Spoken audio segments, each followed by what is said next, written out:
কার্তিক, তোমার আর অফিসে কতক্ষণ সময় লাগবে? কি 2 ঘন্টা? আচ্ছা, আমি তোমার জন্য অপেক্ষা করছি, তাড়াতাড়ি এসো।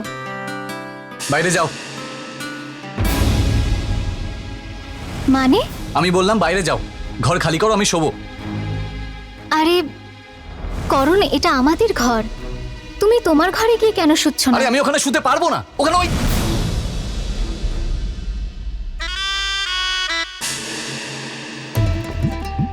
তুমি এখানে স্বামী মহাশয়?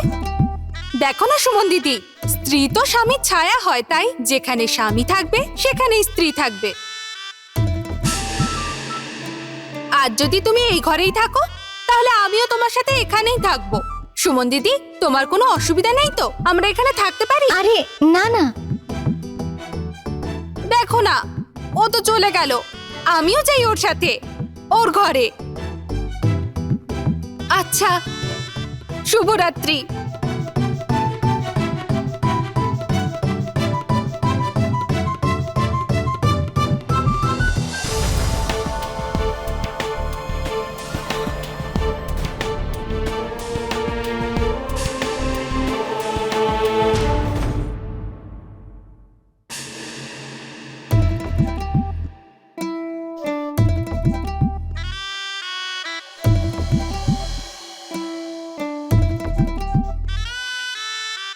আরে বাহ, তাড়াতাড়ি হার মেনে নিলে যে। ঘুমোতে যাচ্ছ কেন?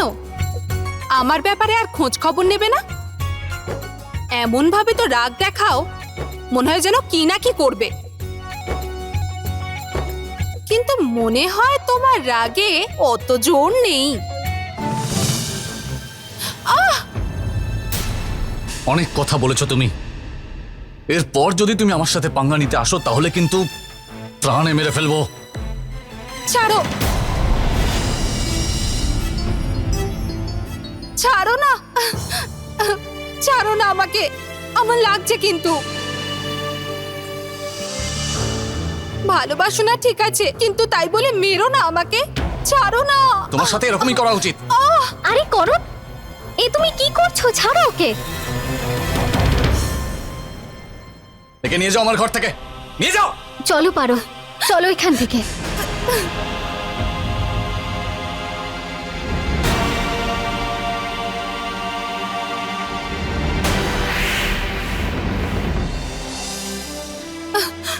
নাও জল খাও।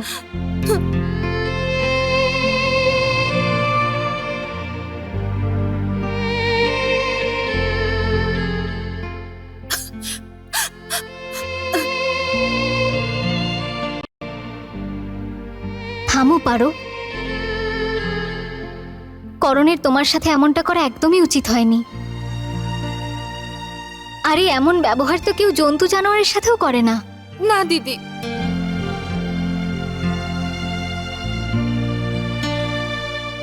উনি আমার স্বামী। নিজের সবকিছু ভুলে গিয়ে আমি ওনাকে ভালোবেসেছি। আমার ওনার মার আর ঘৃণা নিয়ে কোনো অভিযোগ নেই। আমি তো শুধু আমার ভগবানের কাছে এটাই প্রার্থনা করি যে তাড়াতাড়ি উনি স্মৃতি ফিরে পাক।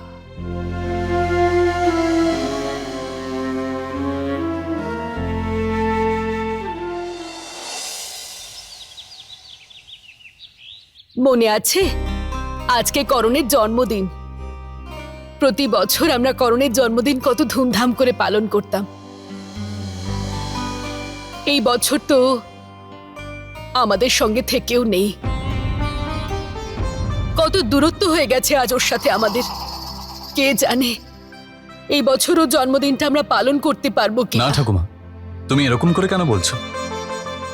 আমি মনে করি করণের জন্মদিন আমাদের অবশ্যই পালন করা উচিত। আর এর থেকে ভালো সুযোগ আমরা আর কখনো পাবো না ওকে এটা বোঝানোর জন্য যে ও যাই করুক না কেন, তাও আজও আমরা ওকে ততটাই ভালোবাসি ঠিক যতটা আমরা ওকে আগে ভালোবাসতাম। হ্যাঁ, কার্তিক ঠিক কথা বলেছে। আমাদের করণের জন্মদিনে এই বাড়িতে দারুণ পার্টি আয়োজন করা উচিত। হ্যাঁ মা, হয়তো এই বাহানায় ও ও আমাদের ভালোবাসাটা অনুভব করতে পারবে। তাহলে চলুন আমরা একটা লিস্ট করে নিই যে পার্টিতে কি কি তৈরি করা হবে আর আর কে কে আসবে। আমি বলছিলাম একটা পার্টি রাখা হোক, আর ড্রেস কোডও থাকবে তাতে। কিন্তু থিমটা কি হবে? দাদা ভাবতে তো দাও। আরে তুই শুধু ভেবেই যা। সুমন মা, লিস্ট বানা। করণ যা যা খেতে ভালোবাসে শুধু সেগুলোই বানানো হবে। আচ্ছা মা। ওফো, তোমরা তখন থেকেই এক পার্টি পার্টি কি বলছো বলো তো? আরে শুধু শুধু টাইম ওয়েস্ট করছো। একবার ভেবে দেখো, করণ আমাদের সাথে নিজের বার্থডে সেলিব্রেট কেন করবে? যাদের ও এতটা ঘৃণা করে, ও এটা মোটেই করবে না।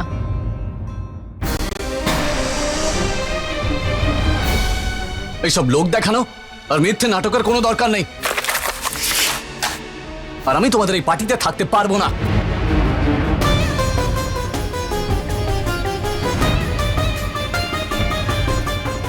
কার জন্মদিন? কিসের জন্মদিন? আমি আমার মৃত্যুদিন পালন করেছি।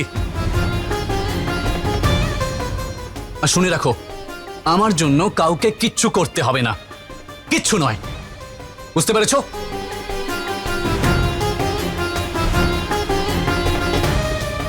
আমি বলেছিলাম তো কার্তিক, করণ এসব মানবে না।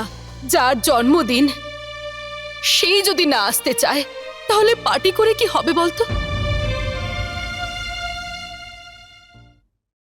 ঠাম্মা, আপনি চিন্তা কেন করছেন? আমি রাজি করাবো ওনাকে, মা কালীর দিব্যি। উনি ওনার জন্মদিনের পার্টিতে নিশ্চয়ই আসবেন। কিন্তু পারো বৌমা। আমি বললাম না, আমি রাজি করালে উনি নিশ্চয়ই রাজি হবেন। ওনাকে ওনার জন্মদিনের পার্টিতে নিয়ে আসার দায়িত্ব আমার। আপনার পারোকে বিশ্বাস করেন তো আপনি? তাহলে ঠিক আছে, আমি এক্ষুনি আসছি। শোনো শোনো, দাঁড়াও দাঁড়াও। কেন আসবে না তুমি পার্টিতে? তোমাকে পার্টিতে আসতেই হবে। কেন বলো, আমি কেন আসবো পার্টিতে? কারণ তুমি যদি পার্টিতে আসো তাহলে তুমি তোমার সব প্রশ্নের উত্তর পেয়ে যাবে যেটা তোমার অতীতের সাথে জুড়ে আছে। আর এমনি তো এটা তো তুমি জানতে চাও, তাই না? যে আমি কে, কোথা থেকে এসেছি, আমার উদ্দেশ্য কি, ইত্যাদি ইত্যাদি। যদি তুমি তোমার এই সব প্রশ্নের উত্তর চাও তাহলে চুপচাপ কোনো রকম ঝামেলা না পাকিয়ে পার্টিতে চলে আসবে। মা কালীর দিব্যি, তুমি তোমার সব প্রশ্নের উত্তর পেয়ে যাবে। আর আমি তোমাকে এমন উপহার দেব যা তুমি আগে কখনো ভাবনি। আমার সম্পূর্ণ বিশ্বাস আছে তুমি এত সুন্দর সুযোগ হাতছাড়া করতে চাইবে না। কি ঠিক বললাম তো আমি?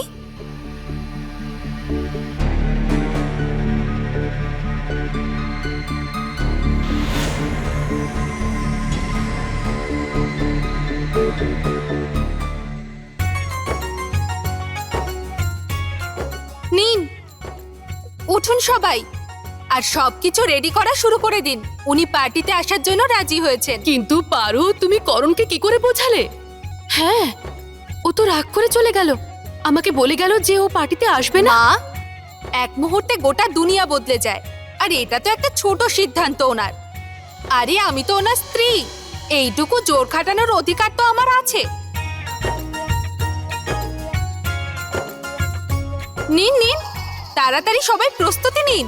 সময় খুব কম আর অনেক কাজ করতে হবে। নিন, শুরু করুন সবাই। হ্যাঁ হ্যাঁ কার্তিক, বাবা তুই অতিথিদের লিস্টটা বানিয়ে নে আর সবাইকে ফোনও করে দিবি। হ্যাঁ।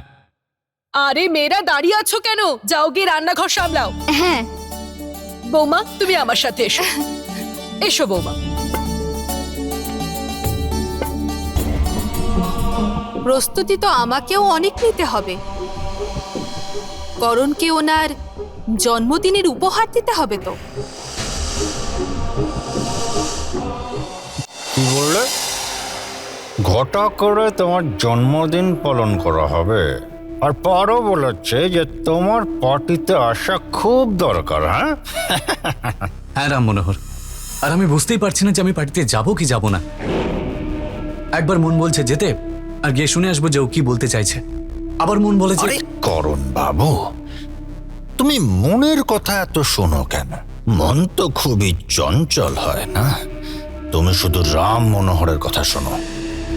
তুমি পার্টিতে নিশ্চয়ই যাবে, আর নিজের জন্মদিনও খুব ভালো করে পালন করবে। আর থাকলো ওই পারোর কথা, এক রাতের মধ্যে ওকে তোমার জীবন থেকে কিভাবে দূরে সরিয়ে দিই, তুমি শুধু দেখতে থাকো করণ বাবু।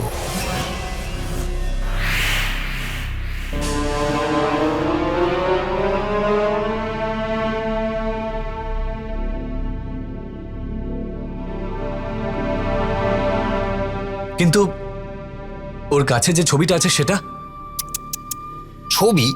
কিসের ছবি? কিচ্ছু না ওইসব ছবি। ও মিথ্যে জাল বুনে যাচ্ছে, আর তুমি সেই জালে ফেঁসে যাচ্ছ। একটা কথা শোনো, রাম মনোহর যতক্ষণ আছে তোমার কোনো টেনশন নেওয়ার দরকার নেই। যাও, এবার পার্টিতে গিয়ে মজা করো। পারোকে আমি শুধু এই বাড়ি থেকে নয়, তোমার জীবন থেকেও দূর করে দেব করণ বাবু।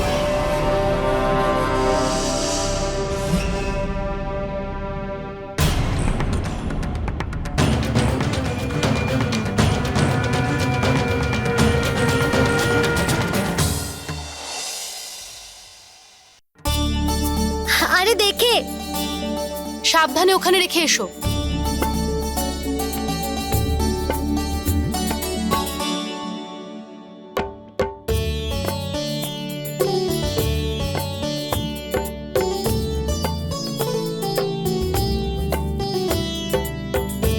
এই শোনো না, তোমার মনে থাকবে তো পার্টির জন্য বাজার থেকে কি কি নিয়ে আসতে হবে?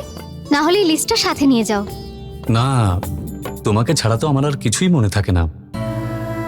তুমিও চলো না আমার সাথে। আচ্ছা, যদি আমি তোমার সাথে যাই তাহলে বাড়ির কাজগুলো কে করবে? যাও। আচ্ছা ঠিক আছে ঠিক আছে, ওয়ালেটটা তো নিতে দেবে নাকি?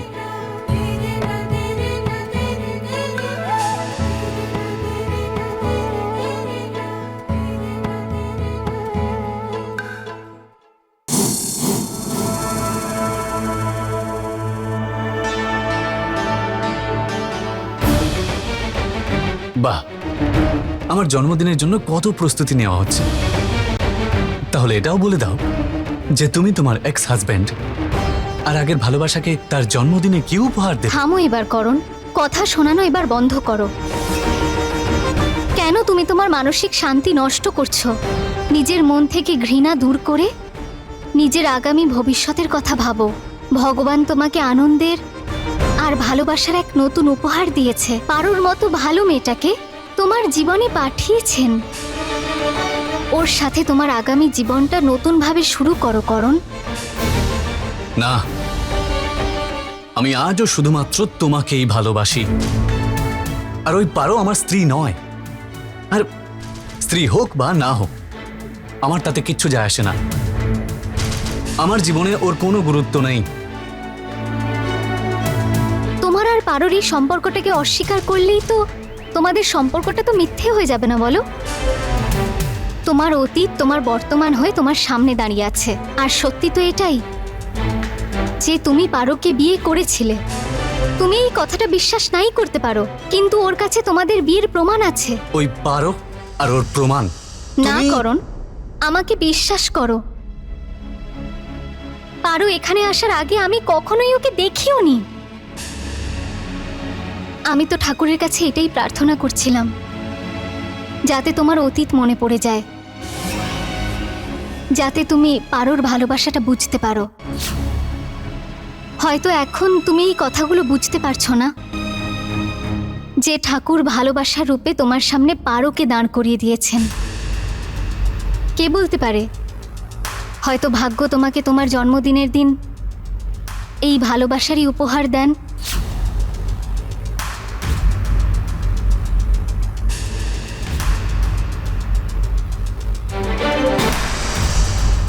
সেটা তো পার্টির পরেই জানা যাবে যে কে কি বুঝতে পারলো আর কে কি উপহার পেল।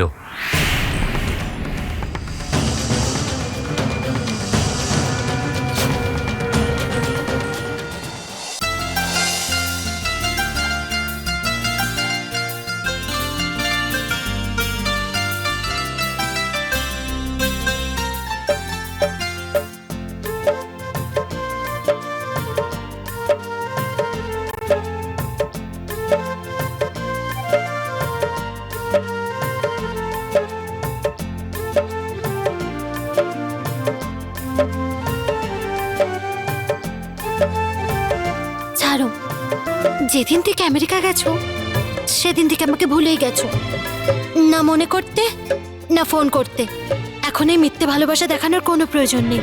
সেটা আবার কখনো হয় নাকি যে আমি আমার সোনাটাকে ভুলে যাব? আমি আমার সব কাজ ছেড়ে তো তোমার জন্যই এখানে এসেছি। ছাড়ো তো।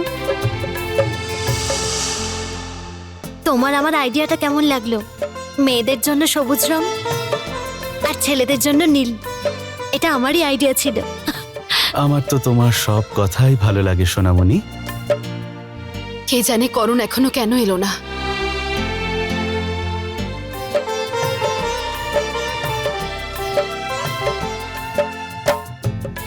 পারো বৌমা, তুমি ঠিক বিশ্বাস করো তো যে করণ আসবে? হ্যাঁ হ্যাঁ ঠাম্মা, আমার উপর বিশ্বাস রাখুন, উনি নিশ্চয়ই আসবেন।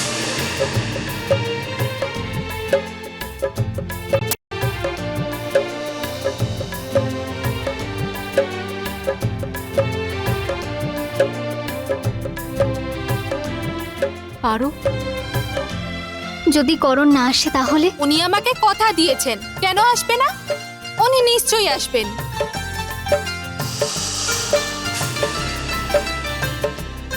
সরি সরি সরি, দেরি করে আসার জন্য আমি সবার কাছে ক্ষমা চাইছি।